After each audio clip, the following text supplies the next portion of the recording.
Bueno, ante todos, bienvenidos a la clase de hipoxias tóxicas. Esta es la tercera parte. Ahora vamos a hablar un poco sobre monóxido de carbono. Mi nombre es Gabriel Arcediácono, soy toxicólogo y pediatra. Y esta es la versión 2021 de la clase de hipoxias tóxicas, monóxido de carbono. Una de las cosas más importantes a tener en cuenta para empezar esta clase es que esta intoxicación es una de las intoxicaciones más frecuentes y principalmente la vemos en esta época que es la época invernal, ¿sí?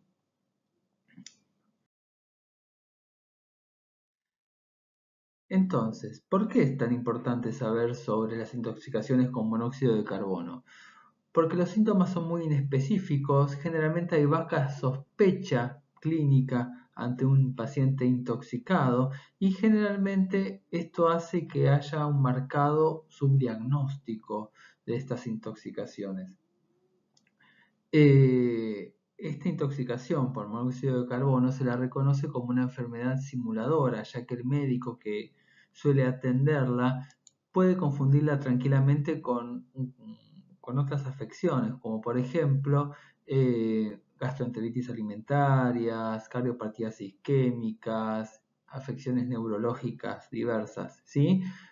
Y todos estos casos generalmente son prevenibles y la mayoría son evitables, lo que hace que sea importante implementar diferentes acciones en lo que es la promoción, prevención de salud y además un entrenamiento para la pesquisa, ¿sí?, en el consultorio.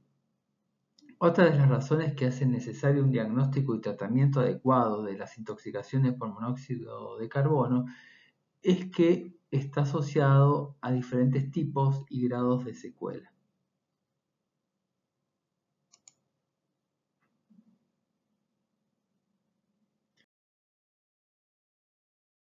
El monóxido de carbono se forma durante la combustión incompleta de todo compuesto que tenga carbono. Es un gas inodoro, invisible, sin gusto, sin olor. No es irritante. Esto hace que sea un gas muy difícil de detectar, ¿sí? Y la tasa de mortalidad se mantiene relacionada, ¿sí?, sin cambios a lo largo de todos los años, ¿sí?, a pesar del aumento de lo que es el uso de los detectores de monóxido de carbono, se mantuvo estable, ¿sí? Y después, bueno, tenemos en cuenta que las fuentes donde generalmente se producen estos gases, ¿sí?, son las estufas, calefones, hornos, cocinas, salamandras, quemadores, generadores eléctricos.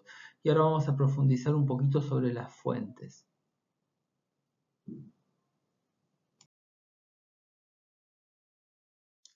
Una de las características más importantes del monóxido de carbono a tener en cuenta es que es menos denso que el aire ambiental, ¿sí? Por lo tanto, lo que hace el monóxido de carbono es dispersarse fácilmente en ambientes cerrados, por lo que no es raro que un problema en la combustión de un producto, por ejemplo, de la caldera, ¿sí?, en un hogar, ¿sí?, pueda llegar a tener intoxicaciones o manifestaciones de intoxicaciones en individuos que se encuentran en el piso superior de la casa. Todo por la facilidad de difusión que tiene este gas y por ser de menor densidad que el aire.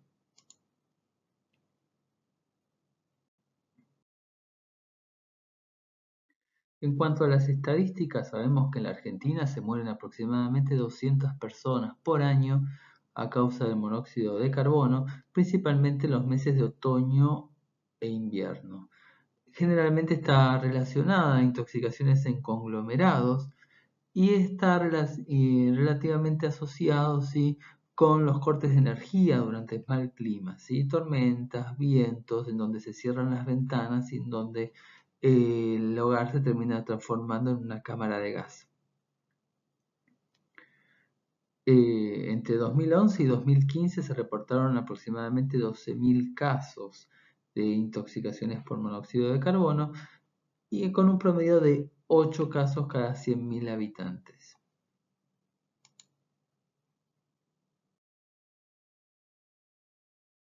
Bueno, acá tenemos un mapa con las tasas de mortalidad y de notificación de intoxicaciones por monóxido de carbono en la Argentina.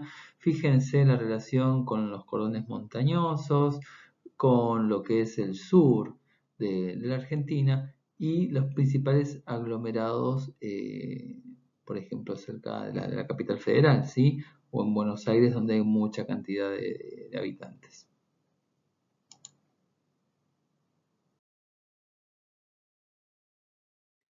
Acá tenemos las notificaciones, estos son los datos por provincia. En primer lugar está Buenos Aires, ¿sí? Y Capital Federal. Tengan en cuenta las provincias del sur, como les dije yo, y la proximidad a los Andes, ¿sí?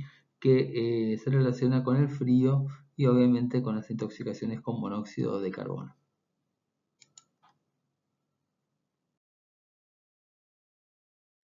Acá tenemos más datos, esto es en agosto de 2018, fíjense los valores en lo que es el sur de la Argentina, los casos, ¿sí? 331, 372 reportados en 2017-2018 y lo que es provincia centro también por lo que hablamos de las cantidades de habitantes.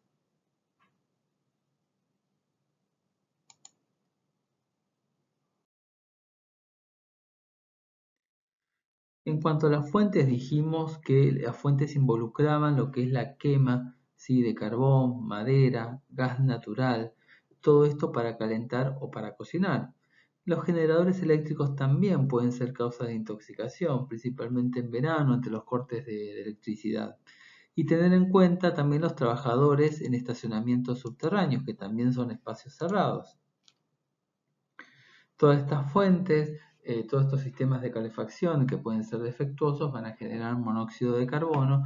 Lo mismo también pasa con los escapes de los gases de los vehículos de motor y los generadores de electricidad a gasolina.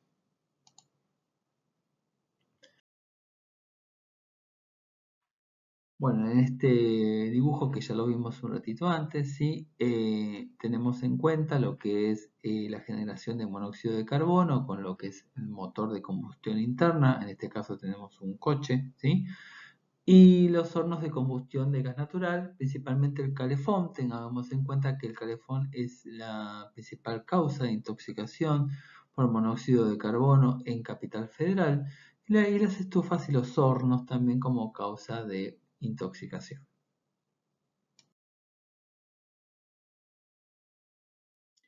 El humo de tabaco también es una causa de intoxicación por monóxido de carbono. Lo que produce es un aumento de los niveles de carboxihemoglobina que pueden llegar a ser hasta 5 o 10%, por ejemplo, en un tabaquista de 20 cigarrillos por día.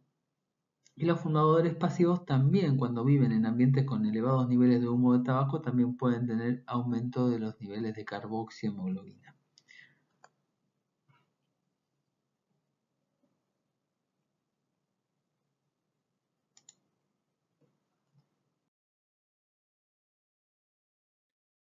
Los vehículos de motor también es una causa principal de lo que es la contaminación ambiental.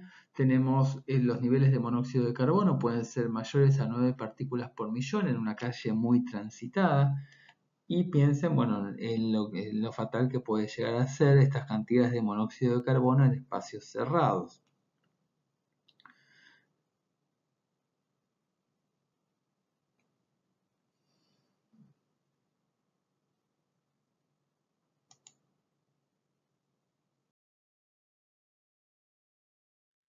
Lo que se sabe es que los convertidores catalíticos con control de emisiones se asocian a una disminución de lo que son las muertes por el uso de los escapes de los automóviles, ¿sí?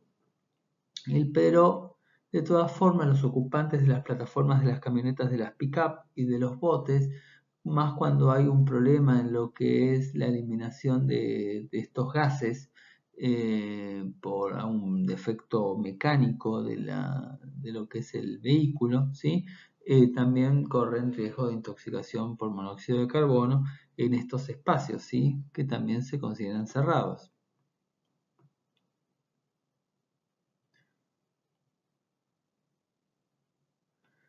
Y acá también introducimos lo que son las otras fuentes, como los motores de los botes. o las embarcaciones, ¿sí? Incluyo también todo lo que sean motores pequeños a gasolina, pueden llegar a emitir altos niveles de monóxido de carbono en muy poco tiempo.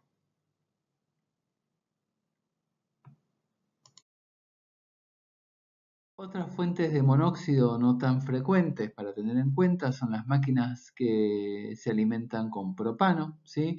Bromuro de metileno, cloruro de metileno, que vamos a hablar en un ratito, los montacargas, que también se alimentan a propano, las explosiones de minas subterráneas, que vamos a hablar también, y el almacenamiento de pellets de madera, que también liberan monóxido de carbono.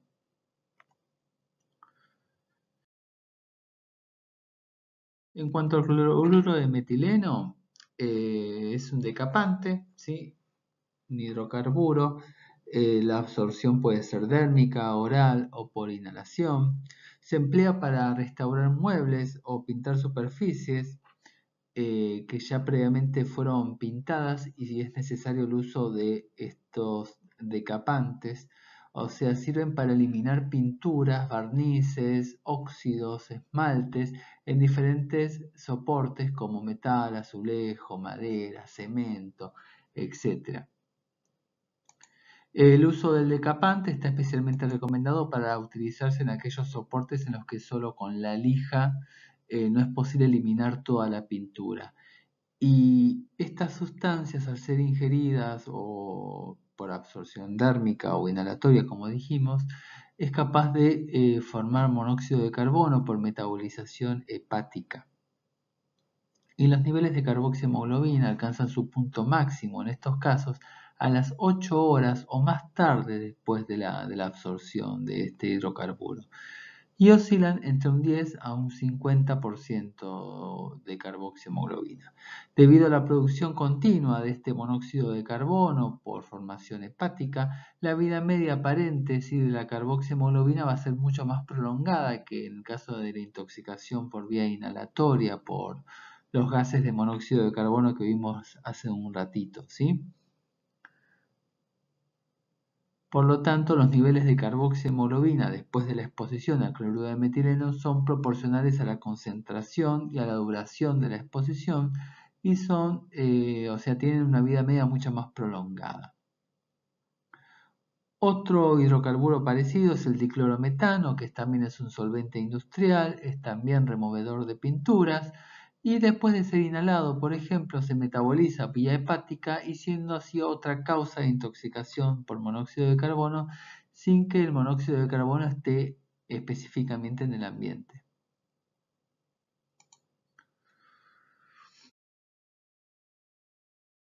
Otra de las causas de intoxicación por monóxido de carbono son las explosiones en las minas. Acá se genera monóxido de carbono por empleo de diferentes productos explosivos y por combustión incompleta de las materias orgánicas o carbonáceas.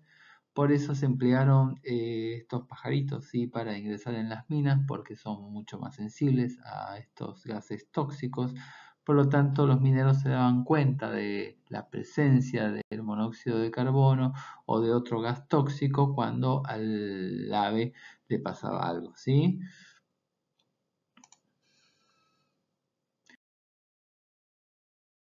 En cuanto a los montacargas a propano, ¿sí? Los trabajadores que emplean estos montacargas a propano corren el riesgo por el uso de estos equipos, principalmente en interiores, en lugares cerrados.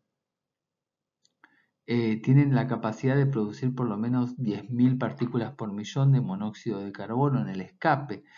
Y esto de hecho promedian hasta incluso más del 30 partículas por millón, lo que podría llevar a concentraciones muy peligrosas en un almacén cerrado, por lo menos en una hora de manejo de estos montacargas a propano.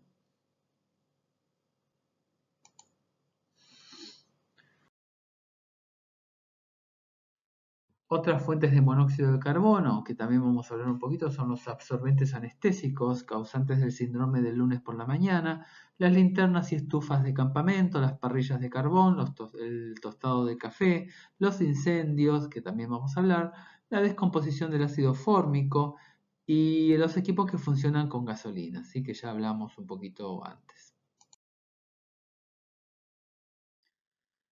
El síndrome de lunes por la mañana, en lo que es anestesia, se refiere al cuadro de toxicidad por monóxido de carbono que ocurre en un paciente expuesto a la primera anestesia de la semana, o sea, el lunes por la mañana, luego de que la máquina esté inutilizada por más de 48 horas con un alto flujo de oxígeno pasando a través de lo que es el sistema. Este es el mecanismo que predispone a la desecación del absorbente de dióxido de carbono que al entrar en contacto con un agente halogenado, por ejemplo el isoflurano, se degrada a monóxido de carbono, incrementando así los niveles de carboxihemoglobina. En cuanto a los factores implicados a la presentación de este síndrome y las repercusiones clínicas que pueden conducir a la morbimortalidad máxima cuando no se tiene en cuenta el monitor de monóxido de carbono, ¿sí? Solo si se conoce de la posibilidad de presentación de este síndrome y se tiene una alta sospecha clínica cuando esto ocurre, se puede procurar un manejo inmediato efectivo.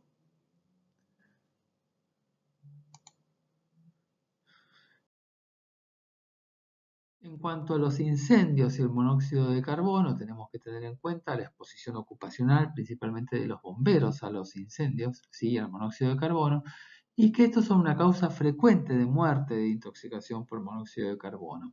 Durante un incendio se pueden alcanzar concentraciones de monóxido en unas 100.000 partículas por millón, o sea, un 10% de la fracción inspirada de oxígeno. En la inhalación de este humo de incendio, como vimos en la clase de humo, no solamente ocurre exposición a altas concentraciones de monóxido de carbono, sino que también hay una amplia variedad de otras sustancias tóxicas, irritantes, y podemos citar, por ejemplo, los gases corrosivos, el cianuro de hidrógeno, también resultante de la combustión de ciertos plásticos, sin olvidar que también se reduce la concentración de oxígeno en el aire.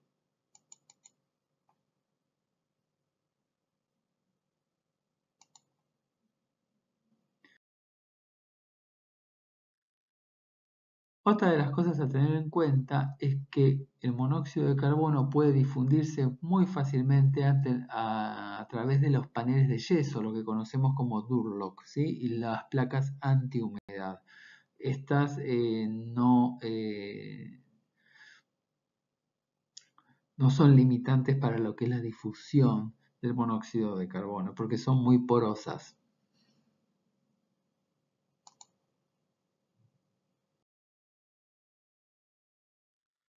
Otra de las cosas a tener en cuenta es que el cuerpo humano produce en forma continua pequeñas cantidades de monóxido de carbono, como uno de los productos finales de lo que es el catabolismo de la hemoglobina y otros grupos hemo, que son todos de origen endógeno, ¿sí? Esto se encuentra naturalmente en el cuerpo como un subproducto de la degradación de la hemoglobina por la hemosoxigenasa que se encuentra en el hígado y en el vaso.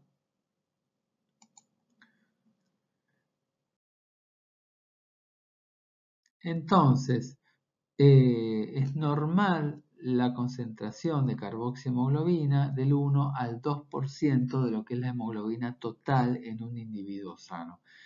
En cantidades fisiológicas, el monóxido endógeno va a funcionar como un neurotransmisor. A bajas concentraciones es modulador de la inflamación, de la apoptosis y la proliferación celular, además de regular la biogénesis mitocondrial.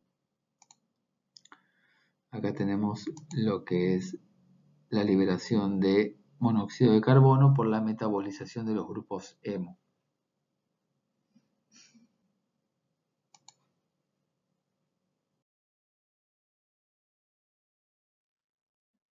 El mayor problema de las intoxicaciones por monóxido de carbono es la morbilidad asociada que los sobrevivientes corren incluso después de un tratamiento agudo.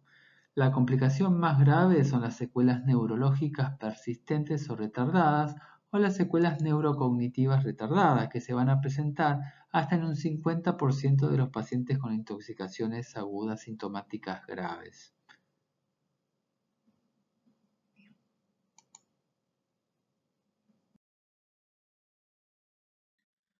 Fíjense, esto es un cuadro que relata las complicaciones sin tratamiento con la cámara hiperbárica. El 42% de los pacientes van a presentar secuelas a las 6 semanas, el 30% van a persistir durante 6 meses y el 14% van a persistir a los 12 meses.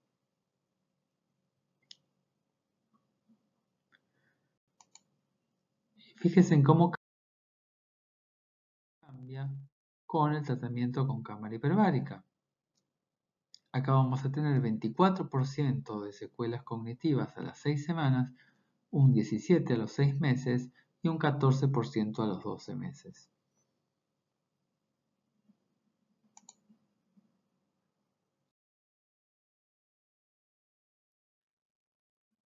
En cuanto a la toxicocinética, tenemos que la absorción pulmonar va a estar directamente proporcional a la concentración de monóxido en el ambiente, obviamente, al tiempo de exposición, a la frecuencia respiratoria, que va a depender, entre otros, de la actividad física realizada durante el tiempo de exposición, de la edad, teniendo en cuenta que la frecuencia respiratoria es mayor en los lactantes y en los niños pequeños. Y otra de las cosas a tener en cuenta es que el monóxido de carbono se va a limitar en un primer tiempo en el compartimento sanguíneo, con potencial máximo de intoxicación, porque después va a difundir a compartimentos tisulares, al músculo y al cerebro. Otra de las cosas a tener en cuenta es que la hemoglobina tiene aproximadamente una afinidad entre 200 y 250 veces mayor por el monóxido de carbono que por el oxígeno.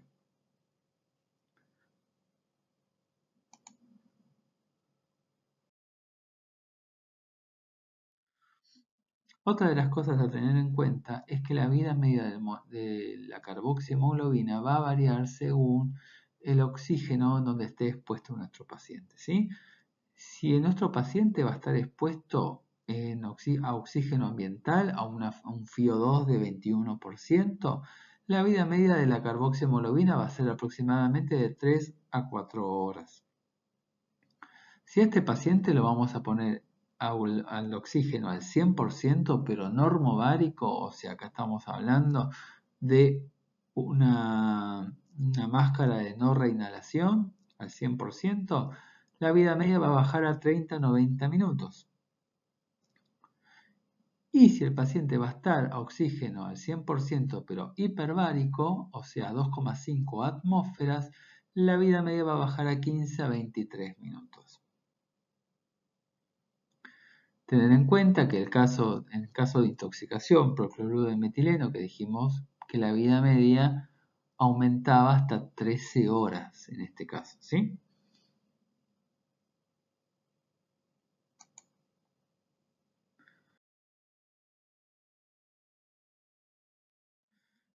En cuanto a la fisiopatología del monóxido de carbono.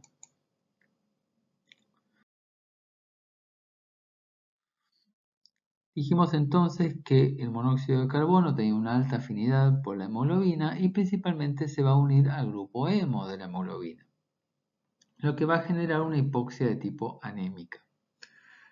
Esta hipoxia anémica es el efecto deleterio más obvio de la exposición al monóxido de carbono, pero vamos a ver que no es el único. La hemoglobina se vuelve incapaz de suministrar oxígeno a las células. Por lo tanto, a pesar de las presiones parciales adecuadas de oxígeno en la sangre, o sea, una PO2 normal, hay una disminución del contenido de oxígeno en la hemoglobina arterial.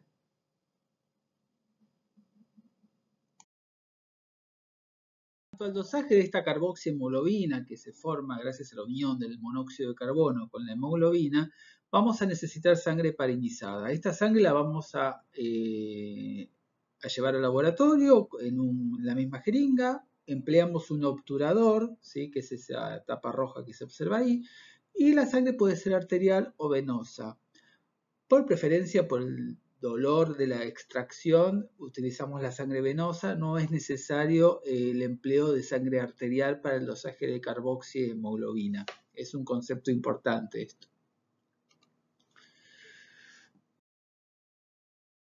En cuanto a la unión del grupo hemo con el monóxido de carbono se produce un daño adicional. ¿Por qué? Porque el monóxido de carbono lo que ocasiona es un desplazamiento hacia la izquierda de la curva de disociación de la oxihemoglobina. Y esto provoca una disminución de la liberación del oxígeno en los tejidos. Y esto se debe en parte a la disminución de la concentración del 2-DPG, ¿sí? Del 2,3-bifosfoglicerato en los eritrocitos.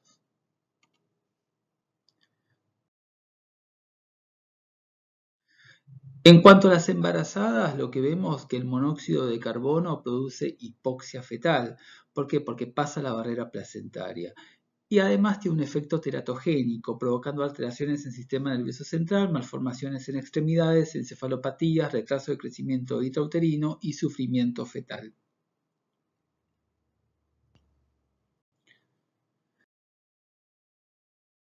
Pero, como les dije recién, el monóxido de carbono no solamente ejerce su efecto tóxico provocando una hipoxia de tipo anémica, sino que también va a provocar una hipoxia de tipo histotóxica.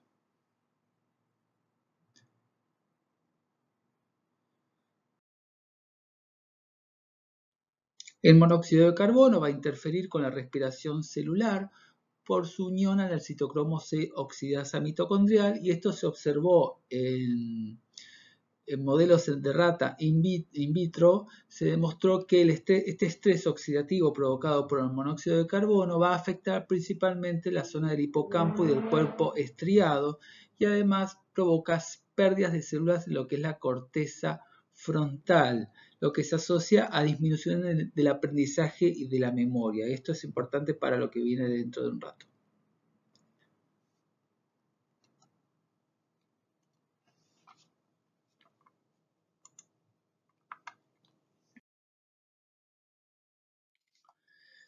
Entonces, el monóxido de carbono produce una hipoxia histotóxica. Esto interrumpe la respiración celular, y por esta respiración anaeróbica, por esta interrupción de la respiración celular, se produce la acumulación de ácido láctico.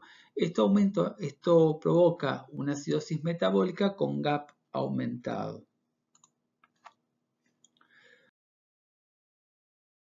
A partir de acá van a empezar a suceder una cascada de eventos inflamatorios que van a ser la causa de lo que vamos a ver dentro de un rato, que son las lesiones tardías por monóxido de carbono.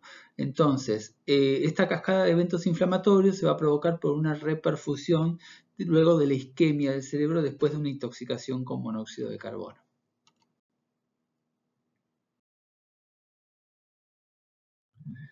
El monóxido de carbono lo que va a provocar es una vasodilatación a nivel del sistema nervioso central en forma compensatoria por la hipoxia y por la mala perfusión.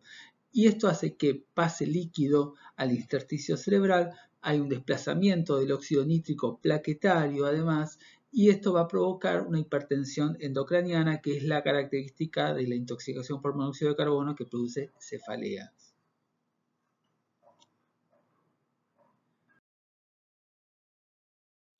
El monóxido de carbono entonces se va a unir a hemoproteínas plaquetarias, a la citocromo C oxidasa, como dijimos recién, va a interrumpir la respiración celular, va a generar radicales del oxígeno y va a producir peroxidación lipídica en los ganglios de la base, cuerpos estriados, hipocampo, injuria por isquemia y reperfusión, necrosis neuronal y apoptosis.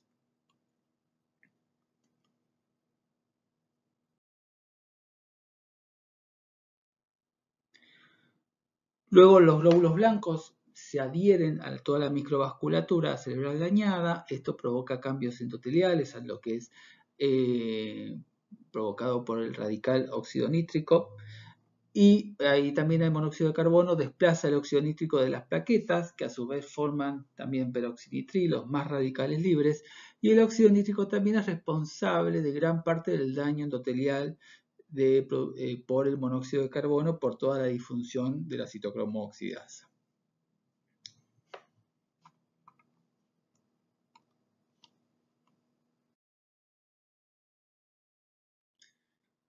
Esta formación de óxido nítrico también promueve la agregación de plaquetas y neutrófilos en la microvasculatura cerebral.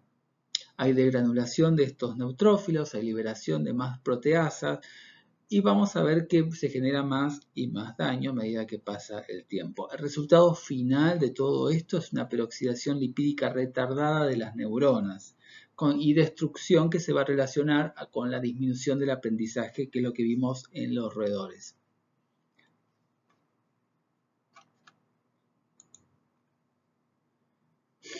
Ahí tenemos a un roedor aprendiendo. Simultánea a todo este estrés oxidativo que venimos explicando, hay activación de los aminoácidos excitadores. En este caso estamos hablando del glutamato, que es responsable de mayor pérdida neuronal, que es la pérdida neuronal de tipo retrasada. Además, el glutamato se va a unir a los receptores de NMDA, provocando liberación de calcio intracelular y con manifestaciones, por ejemplo, de convulsiones.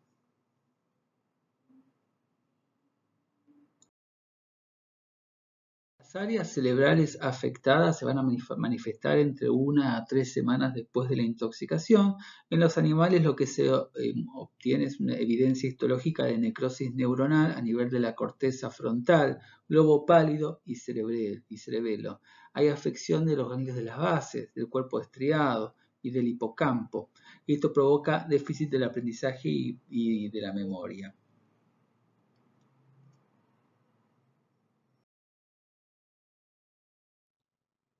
En cuanto a la apoptosis neuronal por monóxido de carbono, lo que se observa es una activación de las caspasas 1. El resultado final de todos estos procesos celulares que hablamos recién es la lesión cerebral, particularmente los ganglios de la base y del hipocampo.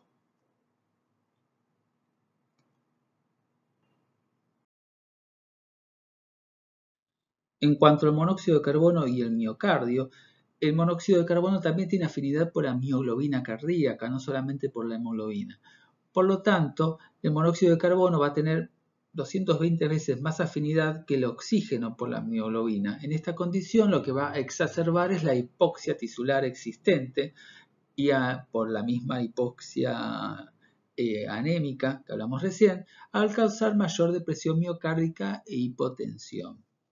En el corazón, el monóxido de carbono se va a unir a la mioglobina más rápido que el oxígeno, como dijimos recién, causando hipoxia miocárdica, provocando vasodilatación coronaria y aumento del flujo coronario que puede provocar un daño de tipo isquémico adicional a lo que es el miocardio y disminución del gasto cardíaco.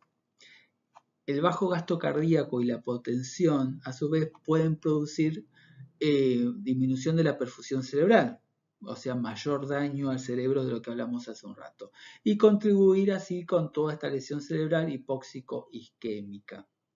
El flujo sanguíneo cerebral se mantiene elevado hasta que el compromiso cardíaco disminuye la presión arterial y el gasto cardíaco, momento en que falla todo tipo de autorregulación cerebral y comienza la asfixia y la apnea, lo que contribuye a la lesión cerebral hipóxica e isquémica.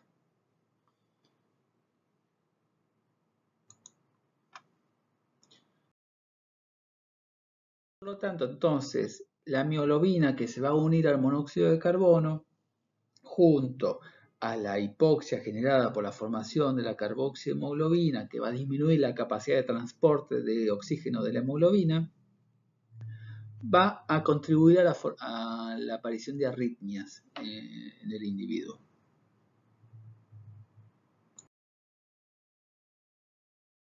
En esta diapositiva lo que vamos a ver es que la hipotensión generada por la afección miocárdica es un componente esencial y para lo que es la lesión a nivel cerebral. Toda la lesión que hablamos por reperfusión isquémica.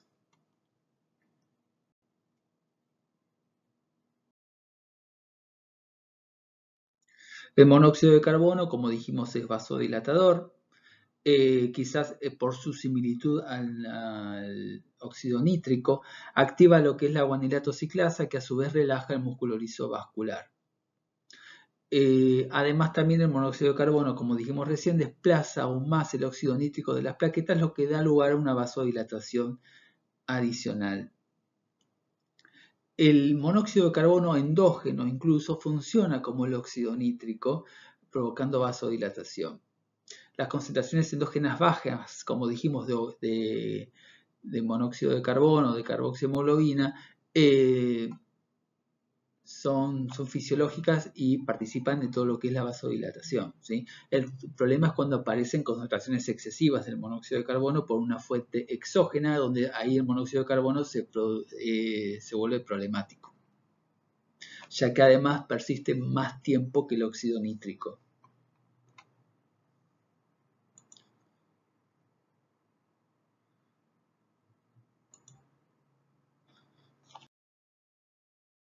Por lo tanto, lo que vamos a decir es que el monóxido de carbono va a contribuir a la hipotensión arterial, y un episodio de hipotensión arterial que provoca un episodio sincopal en el individuo va a presagiar un peor resultado clínico, y es un factor de riesgo que vamos a tener en cuenta. Signos y síntomas de la intoxicación por monóxido de carbono.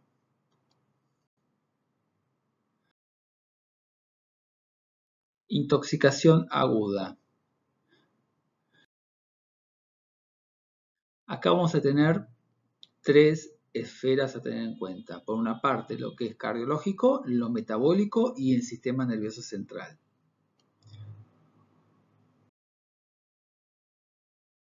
Los primeros síntomas van a ser inespecíficos y se van a hacer fácilmente confundibles con cualquier otra enfermedad, incluso enfermedades de tipo virales. Cefalea frontal continua, mareo, náuseas, vómitos, falta de aire, taquipnea, ataxia, debilidad, visión borrosa, son algunos ejemplos.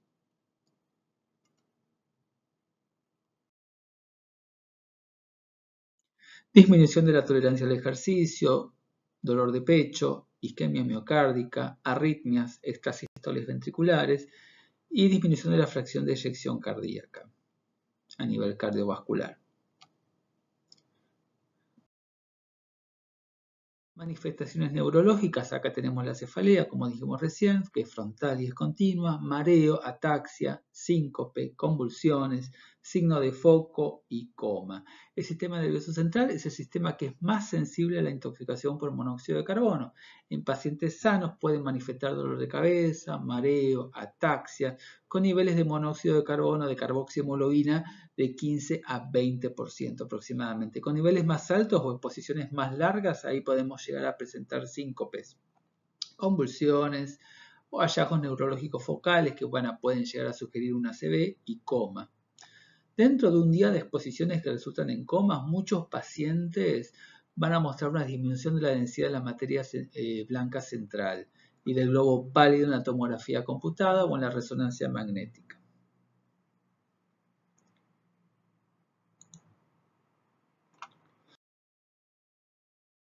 Las causas de muerte en caso de intoxicación por monóxido de carbono tenemos el infarto agudo de miocardio, las arritmias, la hipoquinesia global cardíaca y la miocardiopatía de Takotsubo.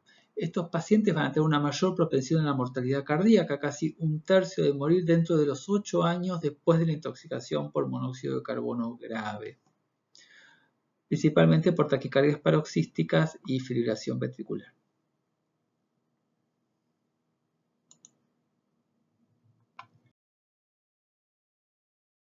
En cuanto a las manifestaciones metabólicas de la intoxicación aguda, los cambios metabólicos van a reflejar los efectos tóxicos del monóxido de carbono mejor que cualquier nivel de monóxido de carboxihemoglobina. En caso de monóxido de carbono, intoxicaciones leves, acá lo que podemos llegar a tener una alcalosis respiratoria, que va a compensar la reducción de la capacidad y entrega de oxígeno de la hemoglobina. Y en caso de intoxicaciones con monóxido más importantes, acá tenemos acidosis respiratorias y aumento del ácido láctico, que habla de la hipoxia del tejido. Incluso en ausencia de hipotensión arterial, el ácido láctico puede ser un buen predictor en forma independiente del estado mental y de las complicaciones por hospitalización de estos pacientes. La importancia de la acidosis metabólica se vio en estudios retrospectivos, en los cuales las concentraciones de los protones, de los iones de hidrógeno, es un buen predictor sobre la pobre recuperación durante la hospitalización inicial, más que el nivel de carboxihemoglobina incluso.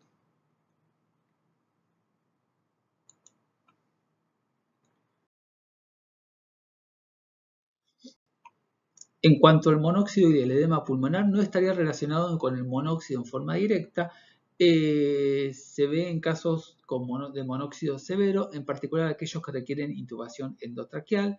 Está causado por depresión cardíaca por el monóxido de carbono o por la distrés respiratorio por inhalación de humo, en estos casos.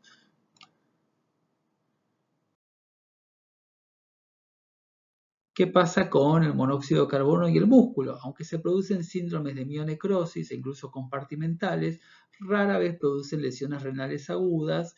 Lo que vamos a ver es un aumento de la CPK, es algo que vamos a dosar en estos pacientes.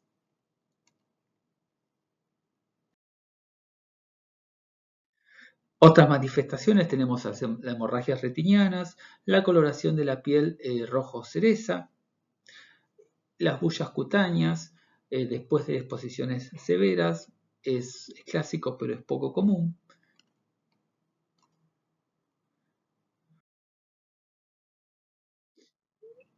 La enfermedad influenza-like es el diagnóstico erróneo más común. Intoxicaciones alimentarias y cólico de lactantes son las manifestaciones clínicas como diagnósticos diferenciales de la intoxicación con monóxido de carbono. Otros diagnósticos diferenciales pueden ser encefalitis, meningitis, sobredosis de drogas, trastornos psiquiátricos con excitación psicomotriz, intoxicación por gas natural, infarto agudo de miocardio. Son otros diagnósticos diferenciales. ¿Qué pasa? La intoxicación con el monóxido de carbono, como vimos recién, es una enfermedad simuladora y el médico la puede confundir con otras afecciones similares si no la sospecha.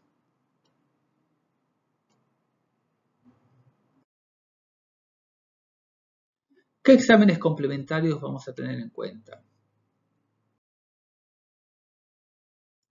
El dosaje de carboxihemoglobina, la CPK y el lactato, y el electrocardiograma son 3 estudios que sí o sí vamos a tener que hacer.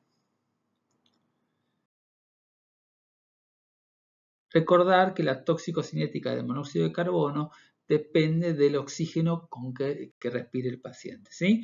En caso de un oxígeno al 21%, una FiO2 de 21%, que es lo que estamos acostumbrados a respirar como aire ambiental, la vida media de la carboxihemoglobina va a ser aproximadamente de 3 a 4 horas. O sea, en 4 horas vamos a tener la mitad de la carboxihemoglobina que tenemos después de la exposición. Si empleamos oxígeno normovárico, pero al 100%, por ejemplo, una máscara de no reinhalación, va a ser de 30 a 90 minutos la vida media de la carboxihemoglobina. Acá estamos hablando de oxígeno a una atmósfera. ¿Qué pasa si empleamos oxígeno hiperbárico? Acá ya la vida media baja a 15 a 23 minutos en caso de emplear oxígeno hiperbárico, que es a 2,5 atmósferas. Tener en cuenta, como les dije recién, de que la intoxicación con cloruro de metileno, la vida media de la carboxihemoglobina es mucho más prolongada porque hay una metabolización del cloruro de metileno para formar el monóxido de carbono. La vida media es de 13 horas aproximadamente. Los valores normales de carboxihemoglobina hasta 3% en no fumadores y hasta un 10% en caso de ser fumadores.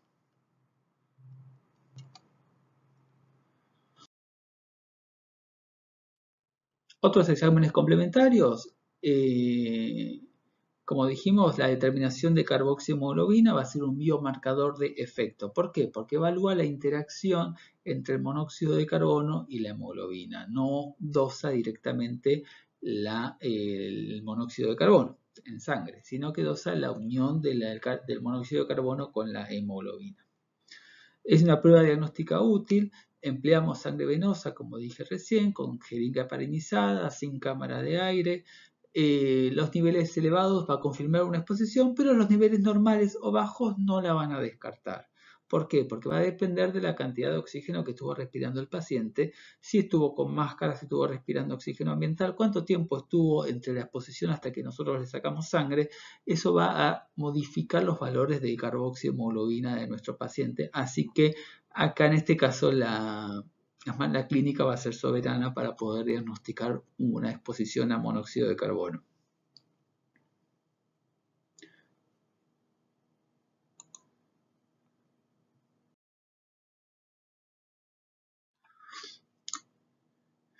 En neonatos, por la interferencia de la hemoglobina fetal por espectroscopía puede aparecer la carboxihemoglobina hasta un 8%.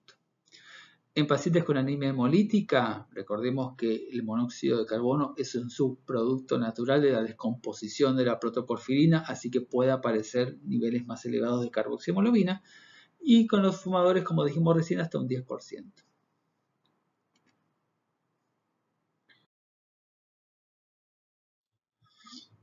La oximetría de pulso no va a modificarse en caso de una exposición por monóxido de carbono. La carboxihemoglobina se lee como oxihemoglobina con la oximetría de pulso, así que suele dar valores normales aún en intoxicaciones graves. El coxímetro de pulso ahí ya va a medir la carboxihemoglobina de forma no invasiva. Pero bueno, no se encuentra disponible en todos los centros hospitalarios. Y se va a confirmar siempre y cuando con el dosaje de carboxihemoglobina en la sangre. Y el muestreo de aliento, que eso tampoco se encuentra disponible en todos los hospitales, de empleo limitado, no se aconseja para screening y tiene una fiabilidad del 80% aproximadamente, para valores por arriba del 10% de carboxihemoglobina.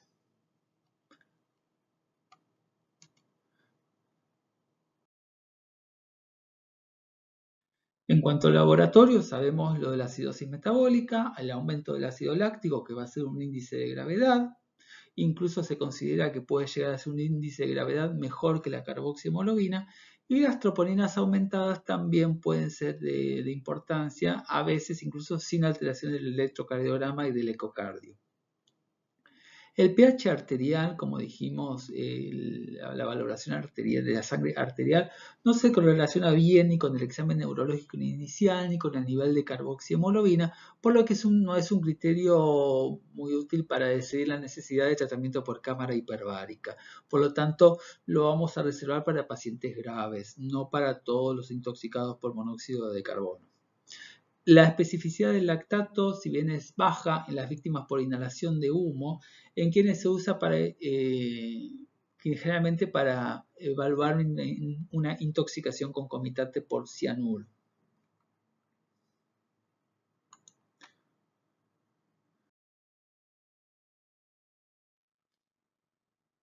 En el laboratorio entonces necesitamos la puente probable, la leucocitosis también y la hiperglucemia nos va a ayudar también para sospechar intoxicación con monóxido de carbono.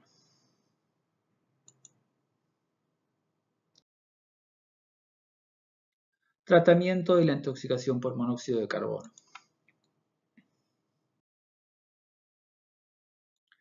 Acá nos vamos a manejar, como en todas las intoxicaciones, teniendo en cuenta el ABCD.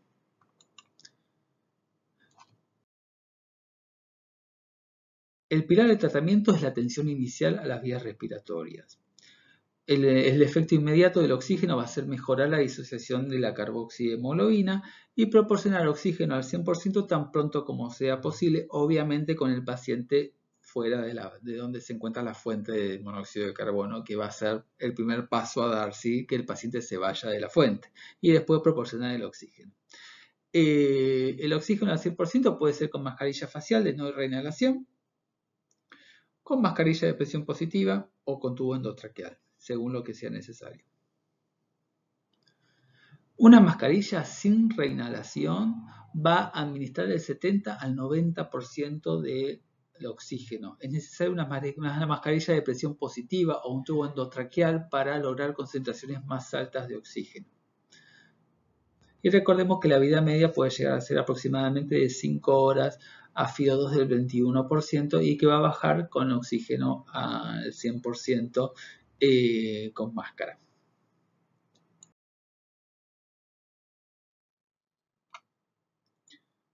Acá tenemos una mascarilla con reservorio de no reinhalación versus una mascarilla de reservorio con reinhalación parcial.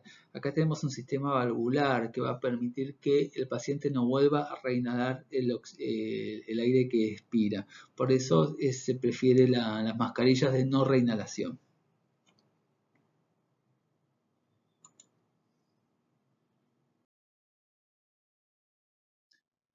Monitorización cardíaca continua, acceso intravenoso puede ser necesario en pacientes con toxicidad sistémica en caso de intoxicación con monóxido de carbono.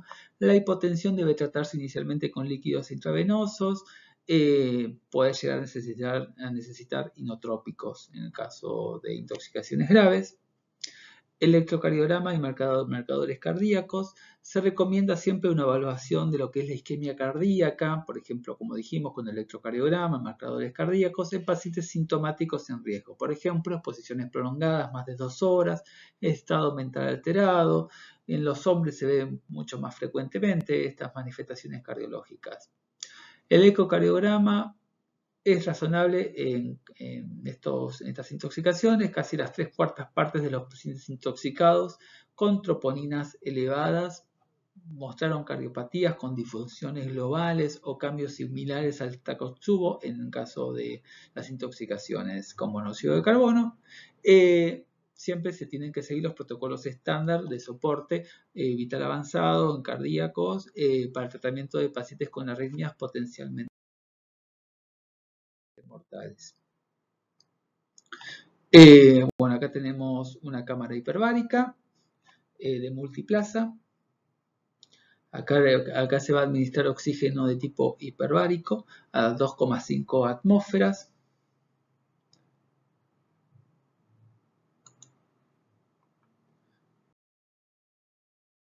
Como vimos recién, esta cámara hiperbárica multiplaza o pueden ser de una sola plaza, es un tratamiento de elección para pacientes con exposiciones significativas al monóxido de carbono. Este oxígeno hiperbárico va a disminuir la vida media de la carboxiemoglobina a 20 minutos y también lo que va a provocar es un aumento del oxígeno disuelto en sangre, aproximadamente 10 veces lo que es normal en sangre, lo que va a ser suficiente por sí sola para suplir necesidades metabólicas aún en ausencia de hemoglobina.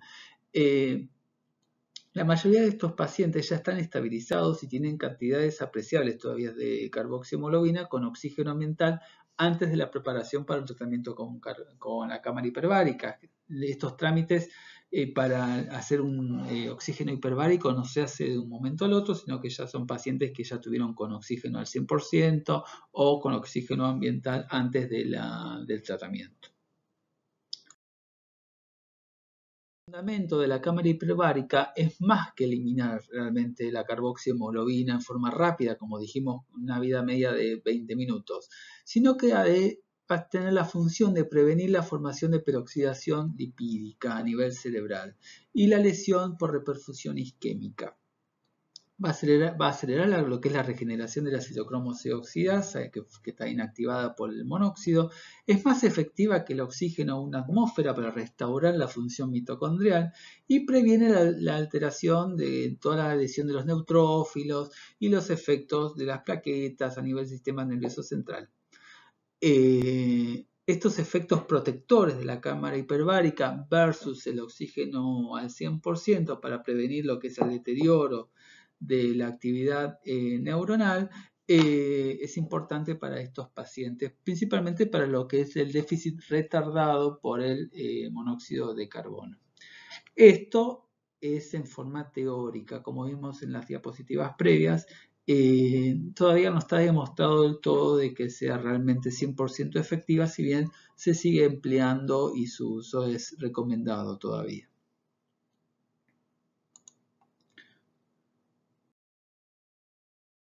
En cuanto al daño neurológico y la cámara hiperbárica, lo que se observa es una disminución de los síntomas psiquiátricos persistentes, gracias al empleo de la misma, disminución de la anomalía en el electroencefalograma, y se recomienda la cámara hiperbárica para todos los pacientes con intoxicación con monóxido de carbono con signos de toxicidad grave. Si bien la evidencia todavía es bastante contradictoria y existe desacuerdos en la interpretación de esta evidencia, se recomienda el empleo.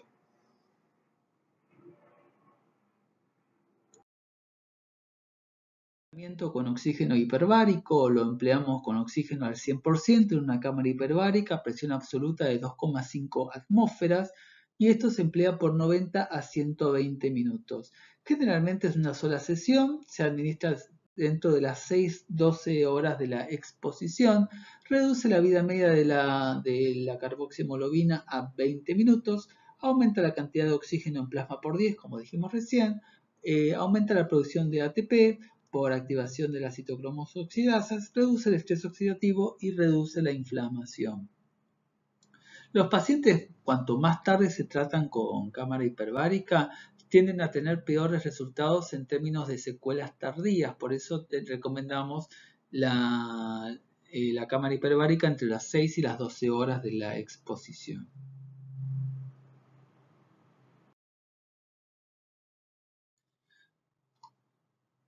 Acá otra imagen de las cámaras hiperbáricas multiplazas.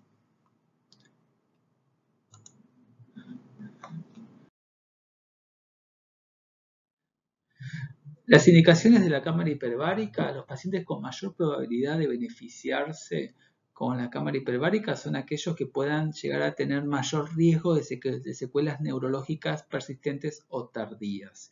Y para esto nos vamos a manejar con ciertos marcadores de los mismos. Por ejemplo, trastornos neurológicos como coma, antecedentes de síncope.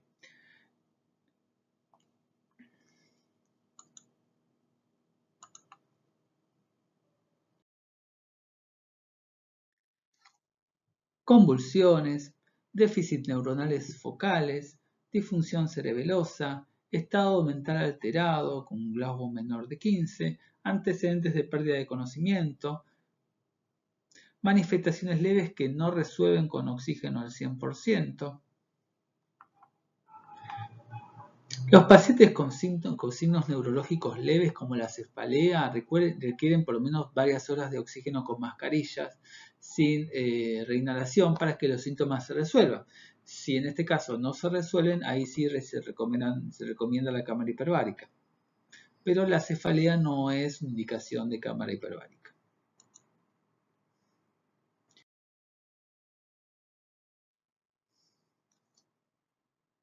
Generalmente con pacientes exposiciones prolongadas o tiempos que suelen ser más de 6 horas, tienen también mayor riesgo de secuelas.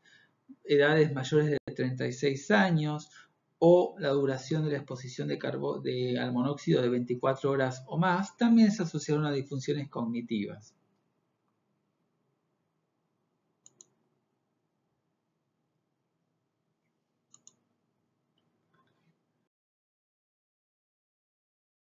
La presencia de acidosis metabólica significativa también es un marcador sustituto de intoxicación con monóxido de carbono y una indicación de cámara hiperbárica.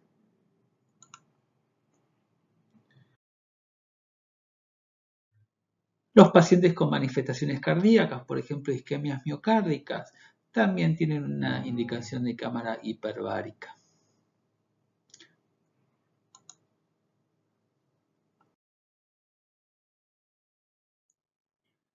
El punto de corte de la carboxihemoglobina como indicador de cámara hiperbárica suele recomendarse a partir del 25%. Pero más importante siempre son los antecedentes y el examen del paciente. Acá la clínica también es soberana. Es prudente derivar para tratamiento hiperbárico a aquellos pacientes con síntomas neurológicos más graves, en forma independiente del nivel de carboxihemoglobina. Aunque el nivel de carboxihemoglobina nos va a confirmar la exposición, no se va a correlacionar con resultados futuros y mucho menos con los síntomas agudos.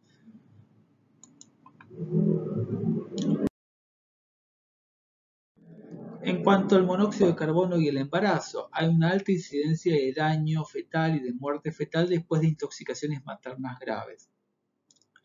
En un momento se creía que la hemoglobina fetal humana tenía mayor afinidad al monóxido de carbono. En realidad lo que se sabe ahora es que la hemoglobina fetal humana en realidad tiene menor afinidad por el monóxido de carbono que la hemoglobina materna, en realidad una proporción de 0,8. En condiciones de baja oxigenación y alto difosfoglicerato, como en la intoxicación grave por carboxihemoglobina, la afinidad de la hemoglobina fetal comienza a acercarse a la materna.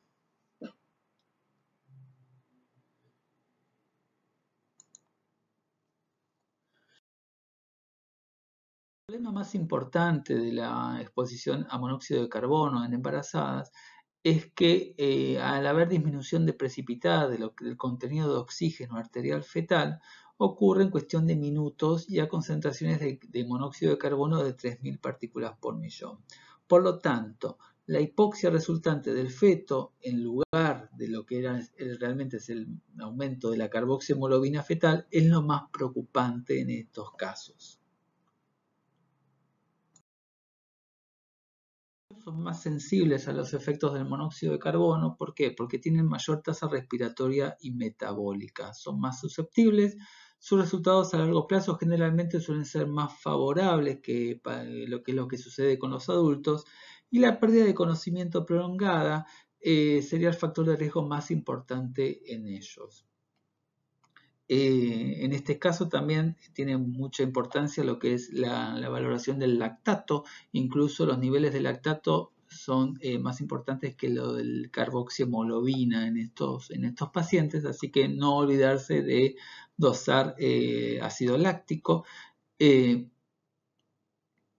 Y después, en estos casos, bueno, muchas veces lo que se suele hacer es emplear cámaras hiperbáricas multiplaza para que los niños estén juntos con sus padres en en la sesión de oxígeno hiperbárico.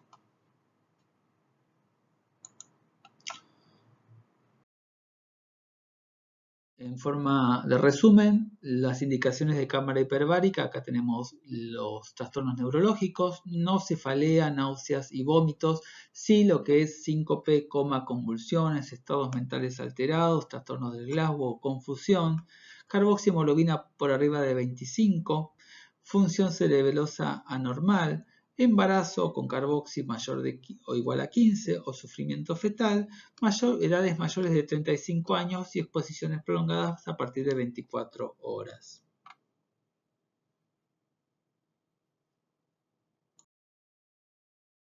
Las contraindicaciones de cámara hiperbárica tenemos contraindicaciones absolutas como el neumotórax no tratado, descompensaciones hemodinámicas, pacientes en ARM y contraindicaciones relativas, en este caso tenemos EPOC, las bullas pulmonares, neuritis óptica y claustrofobia.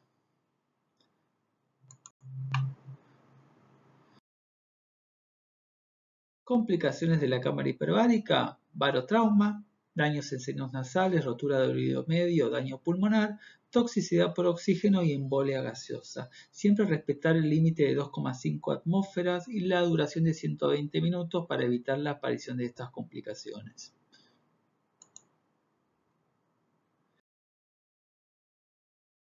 En cuanto al síndrome neurológico tardío, es el desarrollo de una encefalopatía degenerativa desmielinizante con manifestaciones neurológicas y psiquiátricas con una latencia que puede ser de hasta 40 días tras una aparente recuperación completa. Entonces, es un paciente que después de una recuperación completa y asintomático va a presentar una encefalopatía de 10 a 40 días después de la exposición al monóxido de carbono. Generalmente estamos hablando de exposiciones de tipo graves.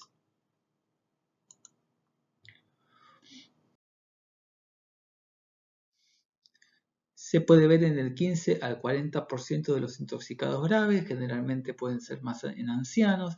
Acá tenemos alteraciones conductuales, desorientación, cuadros de tipo demenciales, extrapiramidalismo, afasia, agnosia, apraxia, disartria, ataxia, alteraciones cognitivas del laberinto de tipo hipoacusias, acúfenos, nistagmus, cegueras, neuropatías periféricas, convulsiones y coma.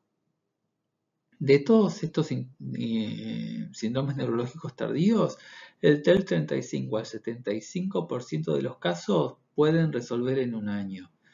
Siempre advertir a los familiares sobre la aparición de estas secuelas para que estén pendientes de la aparición de las mismas. La mayoría de estos casos de secuelas neurocognitivas retardadas se van a asociar a la pérdida de conciencia en la fase aguda de la toxicidad. ¿Sí?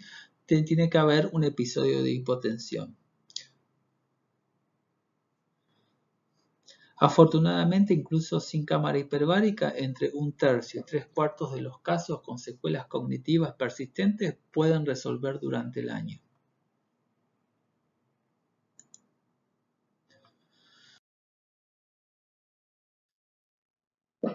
Todo paciente con intoxicación grave por monóxido de carbono tiene que ser sometido a controles neurológicos y psiquiátricos. Esto consiste en pruebas neurocognitivas, exámenes neurológicos, exámenes oftalmológicos y eventualmente una resonancia magnética con gadolínio. Esto para valorar lesión en globo pálido se pide generalmente a los 30 días de la intoxicación según las manifestaciones que tenga el paciente.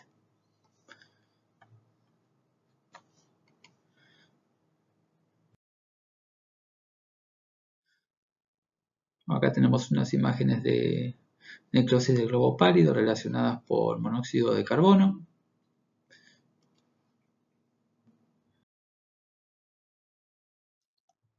Es importante lo que es la prevención para las intoxicaciones por monóxido de carbono, principalmente los convivientes, o sea que estén todos, todo grupo familiar o todo grupo laboral, avisados sobre las manifestaciones que pueden provocar la exposición con monóxido de carbono. ¿Por qué? Porque van a ser los encargados de efectuar la evacuación y van a prevenir la morbimortalidad innecesaria en caso de exposición a monóxido de carbono, ya que generalmente las personas que están expuestas no suelen darse cuenta de que están intoxicándose, ¿sí? Esto es especialmente crítico para domicilios multifamiliares, hoteles, en donde va a haber exposición colectiva dramática e incluso muertes.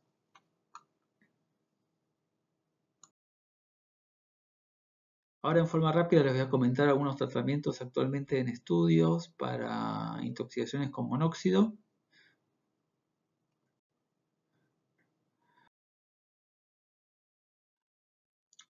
Hay estudios de realización de tratamientos con insulina, ya que se sabe que la hiperglucemia agrava la lesión neuronal en caso de ACV, así como en situaciones de paro. Entonces se está estudiando la administración de insulina en caso de intoxicaciones graves.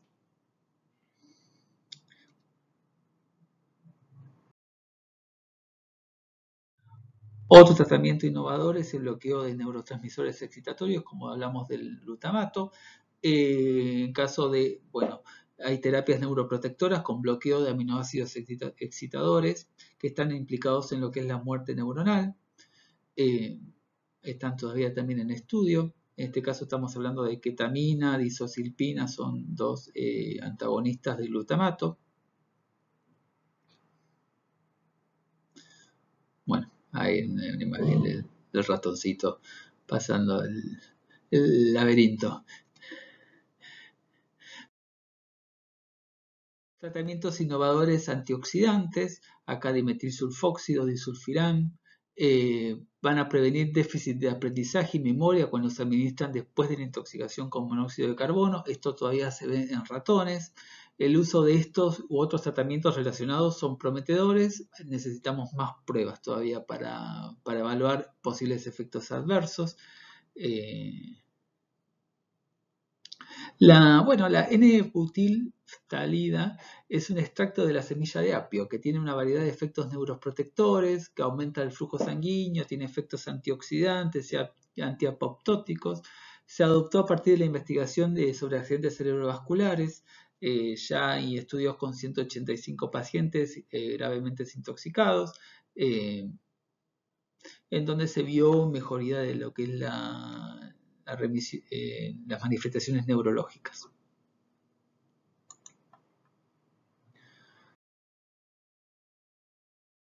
Antiinflamatorios. Hay ensayos en pacientes que recibieron cámara hiperbárica por intoxicación con monóxido de carbono. Se dio al azar tratamientos con dexametasona. Algunos grupos con dexametasona mostraron puntuaciones mejoradas en el Mini Mental Test y en escalas de accidente cerebrovascular en las 4 semanas después de la intoxicación. Esto se acompañó con disminución de la proteína básica de la mielina en el líquido cefalorraquídeo, lo que confirma el efecto antiinflamatorio del fármaco. También la eritroproyetina es otra posible modalidad de tratamiento para intoxicación con monóxido de carbono que también disminuye la respuesta inflamatoria neuronal.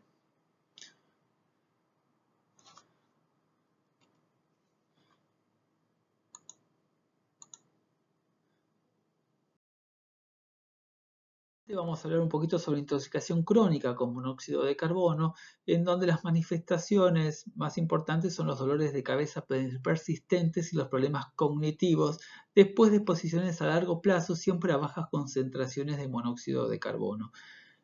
Y como información que tengo para darles es que no hay estudios controlados que demuestren que este tipo de exposición resulte en una secuela a largo plazo.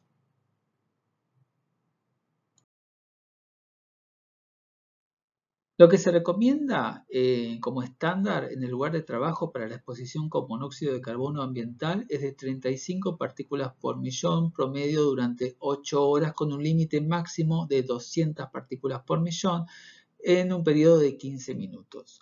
Solo una exposición de 4 horas a 100 partículas por millón de monóxido de carbono puede resultar en un nivel de carboxi mayor del 10% y la presentación de síntomas.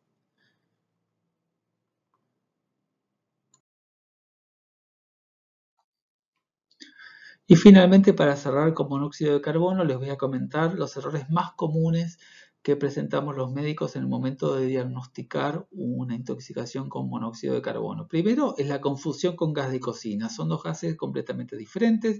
El gas de cocina es un hidrocarburo que generalmente tiene olor porque es una sustancia que se le agrega a este hidrocarburo para que tenga olor. El monóxido de carbono no tiene olor y no actúa de la misma forma que el gas de cocina, como vamos a ver en la clase de hidrocarburos. Los hidrocarburos generalmente ocasionan hipoxia hipóxica por desplazamiento del oxígeno ambiental, a diferencia del monóxido de carbono, que como dijimos tiene un tipo de hipoxia de tipo mixta, tipo anémica y tipo histotóxica. Después de esperar el color cereza en la piel. Esto ya marca una intoxicación gravísima por el monóxido de carbono. El uso del oxímetro, como dijimos, generalmente los valores en oxímetros son normales. Otra cosa es la sobrevaloración de lo que es el dosaje de carboxihemoglobina. Generalmente se esperan grandes valores de carboxihemoglobina y lo más importante, como dijimos, es la clínica del paciente. La desestimación de la cámara hiperbárica, muchas veces porque es engorroso el trámite, porque no se consigue o por etcétera, etcétera. Generalmente se puede desestimar el empleo de la cámara hiperbárica o retrasar su uso cuando está recomendada. Y la otra, finalmente, es desestimar el síndrome neurológico tardío, no avisar a los familiares sobre la aparición del mismo, y ahí tenemos otro subdiagnóstico más que se asocia a todos los subdiagnósticos que tenemos con monóxido de carbono. Por lo tanto, me parece que este es un tema muy importante de la toxicología y que tenemos que tener en cuenta, principalmente en estas épocas de mucho frío, como las que estamos cursando actualmente.